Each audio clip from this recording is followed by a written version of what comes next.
الحمد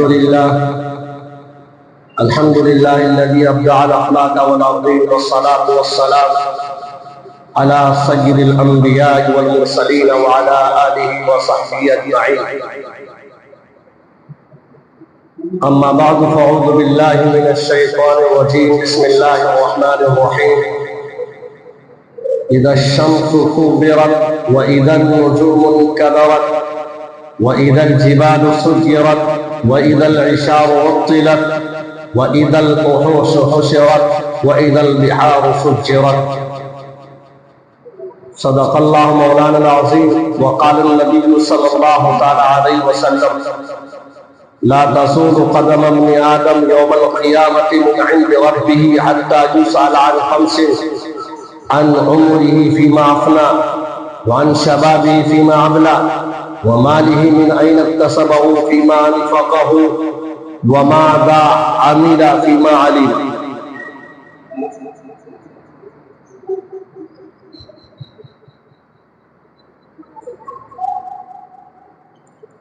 پیارے بزرگوں، عزیز ساتھیوں، اس کائنات کو ایک دن ختم ہونا ہے، اور اس کائنات کی ہر شے فانی ہے. دنیا کے نقشے پر جس کو سجنا ہے اس کو مٹنا ہے.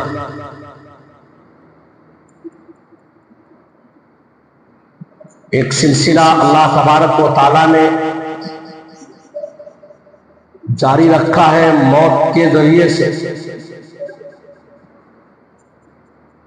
ہر ذی روح کو موت آتی ہے، اور غیر ذی روح اشیاء جب استعمال کے قابل نہیں ہوتی ہے تو انہیں نیست و نابود کر دیا جاتا ہے. وہاں سے بھی یہ نصیحت حاصل کرنے کی ضرورت ہے کہ کوئی چیز جب تیار ہوتی ہے، وہ نئی ہوتی ہے، مضبوط ہوتی ہے، قابل استعمال ہوتی ہے، اس سے فائدہ حاصل کیا جاتا ہے. لیکن جب وہی چیز قابل استعمال نہ ہو، فائدہ حاصل کر رہا نہ جائے، جب اس چیز کی کوئی منفعت لوگوں کو حاصل نہ ہو، تو پھر وہ چیز بیکار اور لغو ہوتی ہے اور اس کو ختم کر دیا جاتا ہے. اسی طرح انسان جب دنیا میں آتا ہے، اس کی خوشی، اس کی محنت، اس کی چاہت، اس کی عزت، اس کی قدر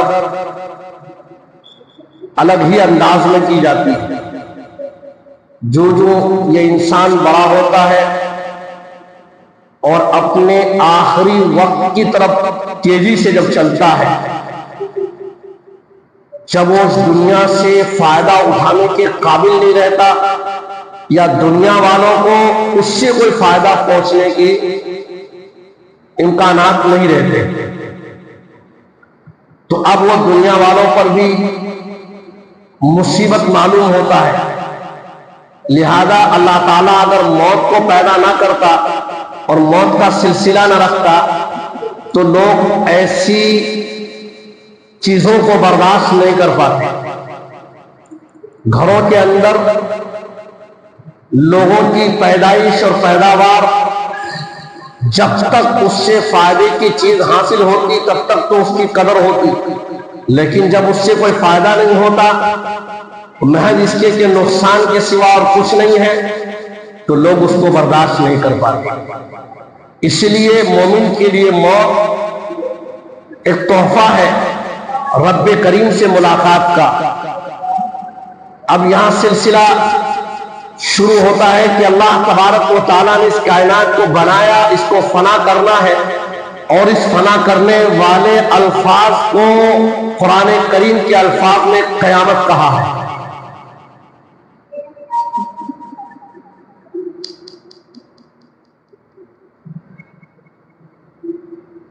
جس کو ہم لوگ قیامت کہتے ہیں، اس کی چند جھلکیاں قرآن کریم کی چند آیات کی روشنی میں.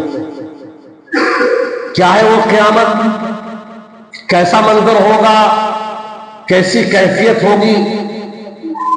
کیا اللہ تبارک و تعالیٰ کا جلال ہوگا؟ کیسا اس کا غضب ہوگا؟ قرآن کریم میں اللہ نے فرمایا اذا الشمس کورت، سورج کو لپیٹ دیا جائے گا.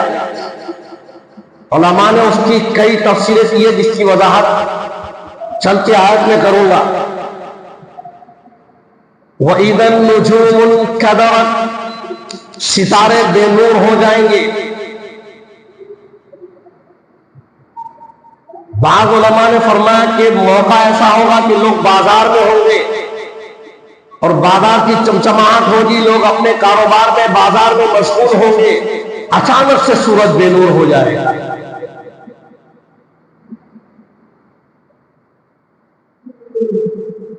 وَإِذَا الْجِبَالُ سُيِّرَتْ، وہ پہاڑ جو زمین کے اوپر ٹکا ہوا جمع ہوا ہے، جو زمین کو حرکت کرنے نہیں دیتا، وہ پہاڑ جو کیل کی طرح جم گیا ہے، وہ پہاڑ فرمایا اللہ اس کو چلائے گا اور زمین کے اوپر وہ پہاڑ چلنے لگے گا. بعد آیات میں فرمایا کہ چلنا ہی مراد نہیں بلکہ اللہ تبارک و تعالی اس دن کا منظر بیان فرما رہے ہیں کہ وہ پہاڑ جس طریقے سے ہوا میں اڑتا ہے یا کوئی ہلکی چیز اڑتی بھی نظر آتی ہے، اسی طریقے سے پہاڑ اس قیامت کی ہولناک طوفان میں اس روئی کے مانند اڑتا ہوا نظر آئے.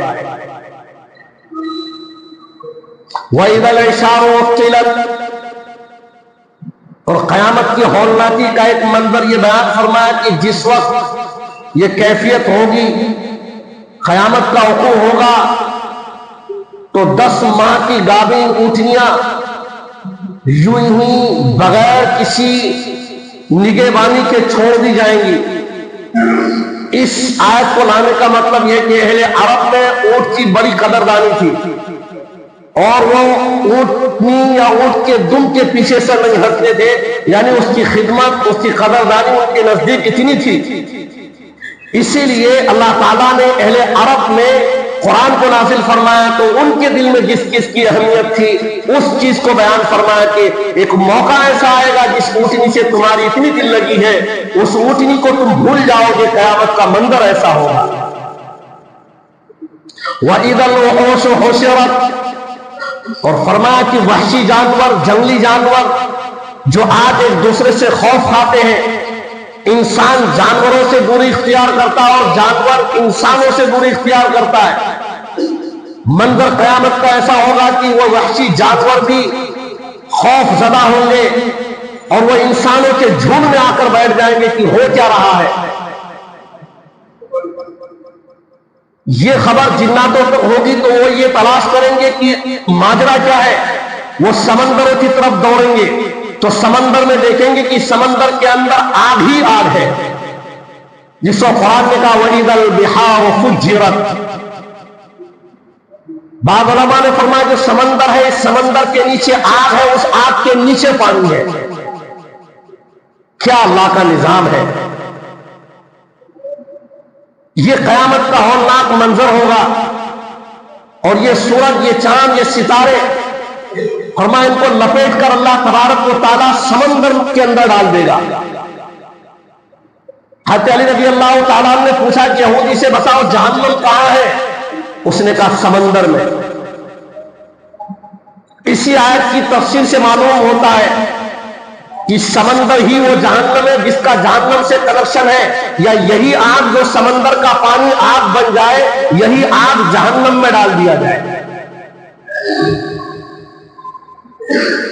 وہ جہنم کا خوفناک المناک منظر ہوگا اور قیامت کی وہ گھڑی ہوگی جس میں انسان سے دوری اختیار کرے گا.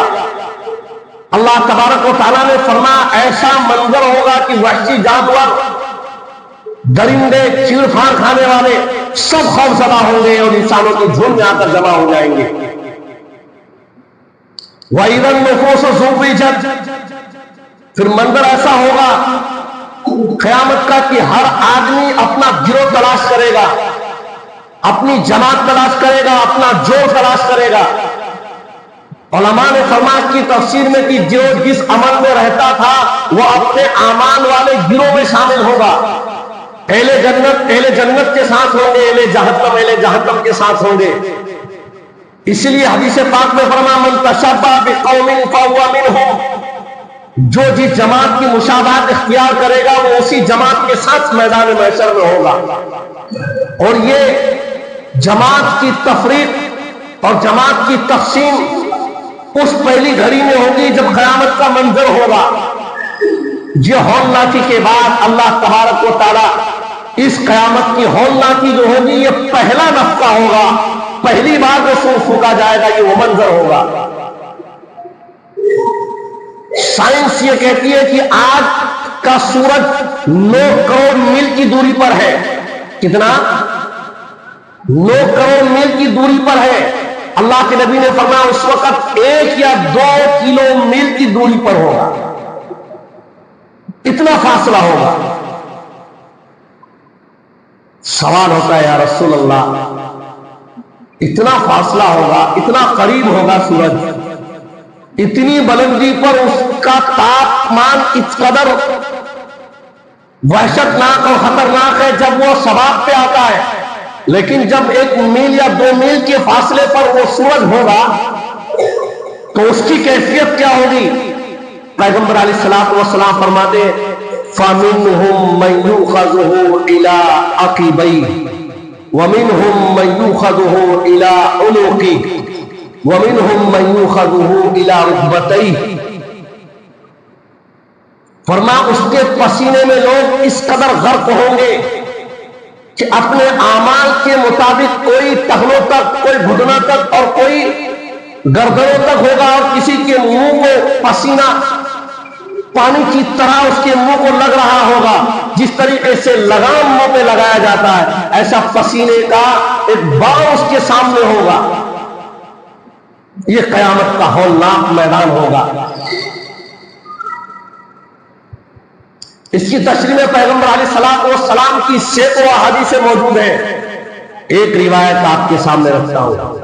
فرمایا اللہ کے نبی علیہ الصلوۃ والسلام نے کہ ایسا منظر ہوگا کہ قیامت کا کہ ایک ایسی خاتون یا ایسی بچی, ایسی عورت بِأَيِّ ذَنبٍ قُتِلَتْ, اس سے پوچھا جائے گا کس گناہ کے جرم میں تو قتل کی گئی.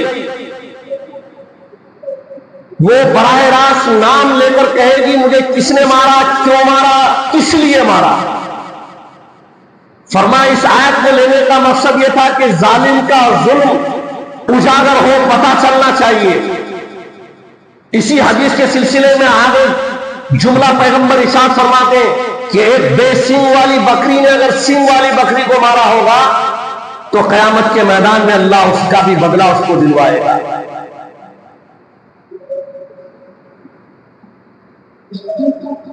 یہ اس کے ہولناکی کا منظر ہوگا.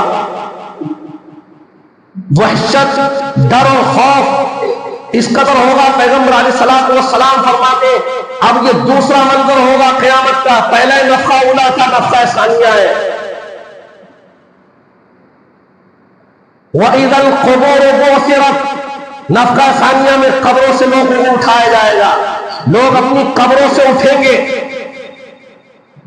اور دوڑیں گے, چلیں گے اور بھیڑ کی طرف دیکھیں گے. جسم پر جب میدان محشر میں کھڑے ہوں گے تو کوئی پتا جسم پر نہیں ہوگا, غیر مختون ہوں گے, ختنہ کیے بھی نہیں ہوں گے. کیا وحشت کا منظر ہوگا. اما عائشہ پوچھتی یا رسول اللہ ساری کائنات سے لوگ جمع ہوں گے, اول سے آخر تک کا مجمع ہوگا, میدان محشر ہوگا, جسم پر کچھ نہیں ہوگا, عورت مرد سب کے ساتھ یہ معاملہ ہوگا.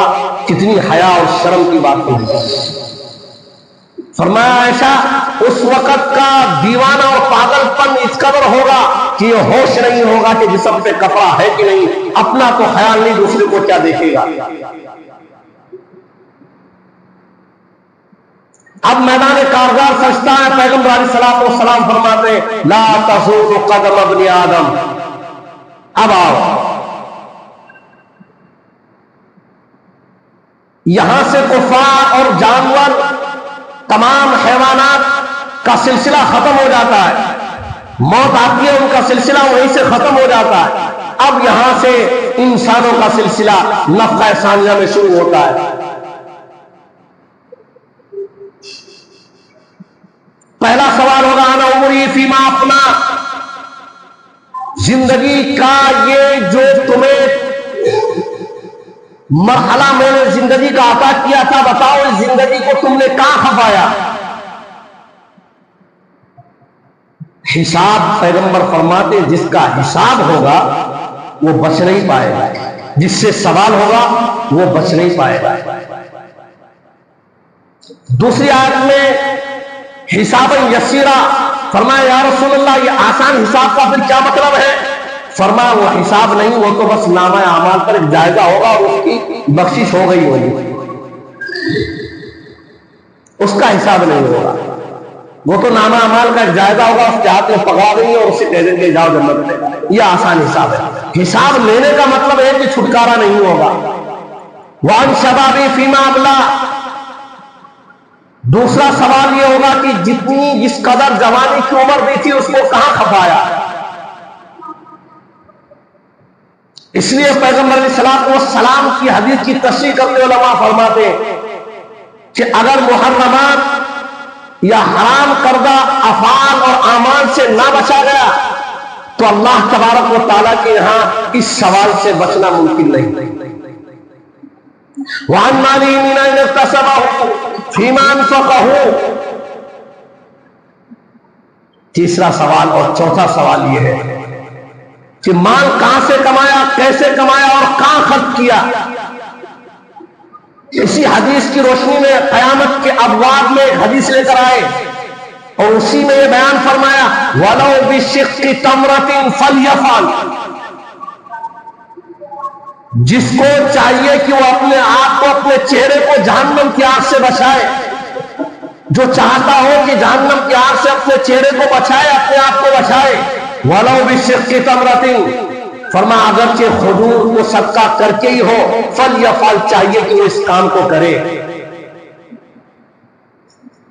اس کی تفسیر میں فرماتے تشریح میں کہ صدقہ اللہ تبارک و تعالیٰ کی رضامندی کا اتنا بہترین ذریعہ ہے کہ انسان اس کو محسوس بھی نہیں کر سکتا، کتنی بلاؤں کو ٹالتا ہے، کتنی تکلیفوں کو دور کرتا ہے۔ یہ صرف دنیا تک محدود نہیں ہے، حتیٰ کہ آخرت کی بلاؤں اور مصیبتوں اور عذاب سے صدقہ بہت مؤثر ہے۔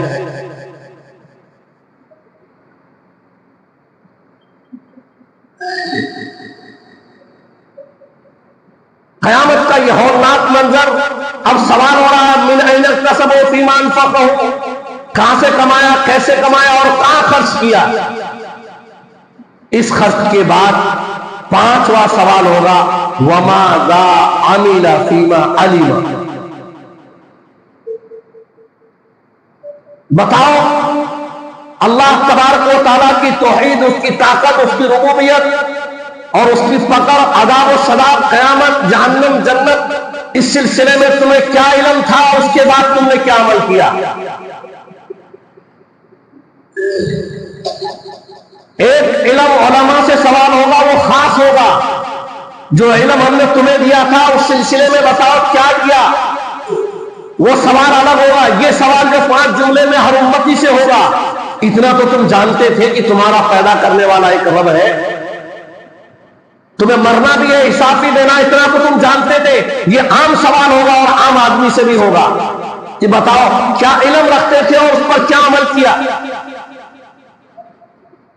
اور خاص علم کے بارے میں جو سوال ہوگا وہ علماء کی جماعت سے ہوگا، وہ انفرادی طور پر اور خفیہ طور پر ہوگا۔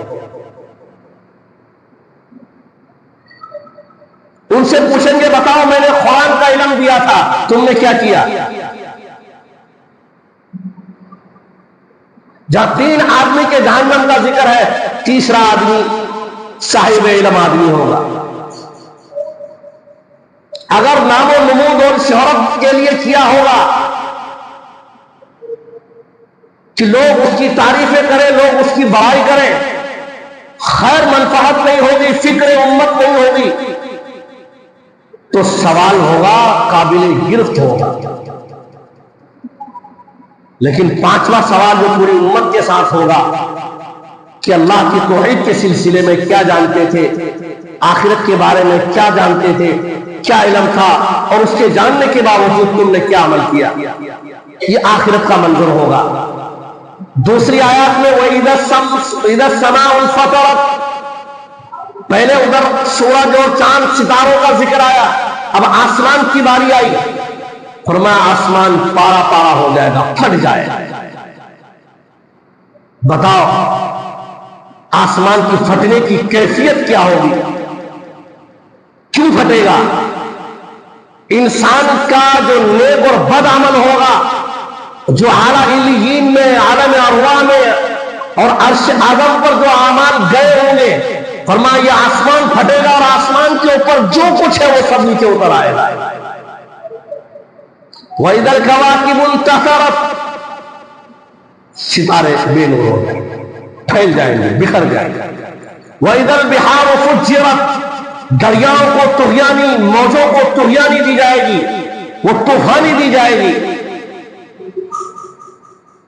کہ محل کے محل، بنگلوں کے بنگلوں اور پہاڑ سراؤں کو بھی بہا کر وہ اپنے اندر سمو لے گا. وَإِذَا الْقُبُورُ بُعْثِرَتْ، قبریں پھٹیں گی.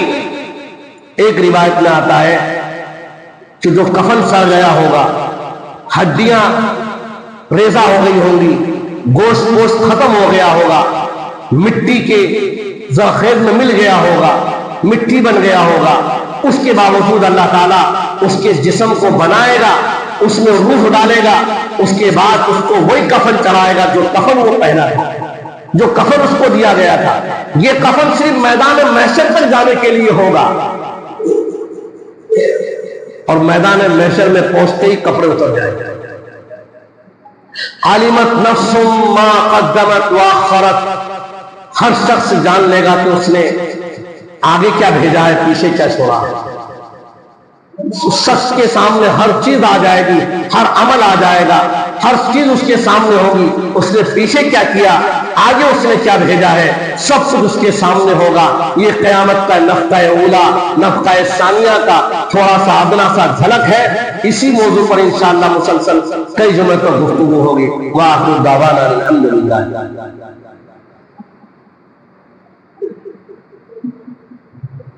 اللہ اکبر، اللہ اکبر، اللہ اکبر، اللہ اکبر. اشہد ان لا الہ الا اللہ، اشہد ان لا